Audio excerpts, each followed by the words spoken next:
There's a monologue from the movie Basquiat that I really liked at the time that I saw this back in the day on VHS, and it's since come to have a different meaning with me. Everybody wants to get on the Van Gogh boat. There's no trip so horrible that someone won't take it. The idea of the unrecognized genius slaving away in a garret is a deliciously foolish one.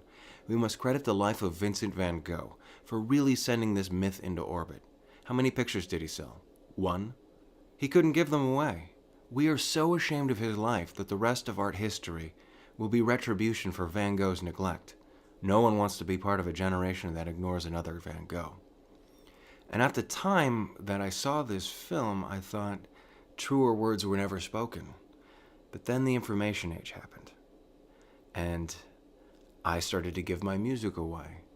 I noticed many of my peers, giving illustrations away, giving poems away, and there is so much genius work out there on old abandoned blogs because these artists were never able to forge a career out of their work and they had to move on. They just couldn't financially sustain themselves.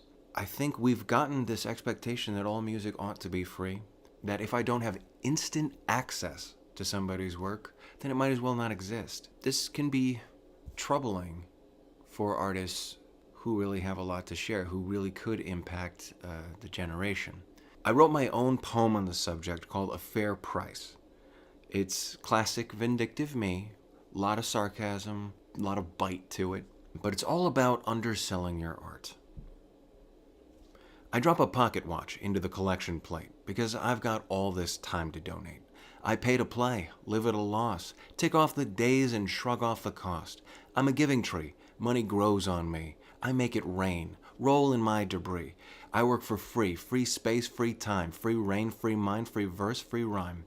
But how do you get by, she has the nerve to ask. Artists really only need some ink in a flask. You're the one getting something for nothing. The least you could do is pay attention. I got prizes inside. I'm spitting up diamonds. Holster your checkbook and open your hands. Who cares how these jewels came unstuck? For all you know, they fell off the back of a truck. Just come and get it while the getting's good. Here's something for nothing. Sure, it cost my adulthood. Sure, it cost those things you take for granted. That house, that ring, those 2.5 kids.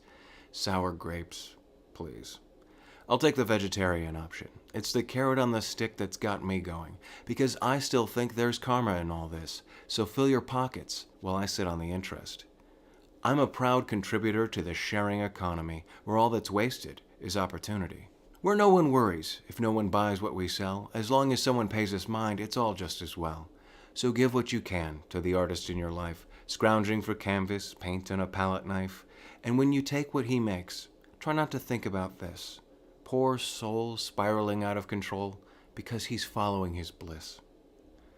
I think there's something good about the democratization of art, about the idea that anybody can be an artist and that there's no gatekeepers because there's no concern about anybody losing money as a publisher. You can publish something yourself, incur all of the risk, and maybe it can be embraced, but I think there's also a predatory side of it too, where other artists, we ask for guest bloggers and we're paying them an exposure. Then you find people in professional companies who can't afford to pay for a commercial shoot, but they want to pay you an exposure. You have to have the confidence in your ability enough to put a contract forward, and that's something that's a struggle in the information age when we're surrounded by so many peers who are geniuses. So to bookend this whole piece, I don't know if the next Van Gogh will be discovered maybe even centuries after the fact. It'll be some internet archive. Some algorithm will find something and put it out there for other people, and we'll come to appreciate somebody who, has 5 followers on Twitter today. If you have comments and ideas about the sharing economy, the state of art, whether it's good that things are democratized or whether there is a negative side to this, please share them, in the, not up here, but down there. Also, like, subscribe, all the shit that everybody always says. There's these buttons. Just click them at random. and I'll be good. Thank you.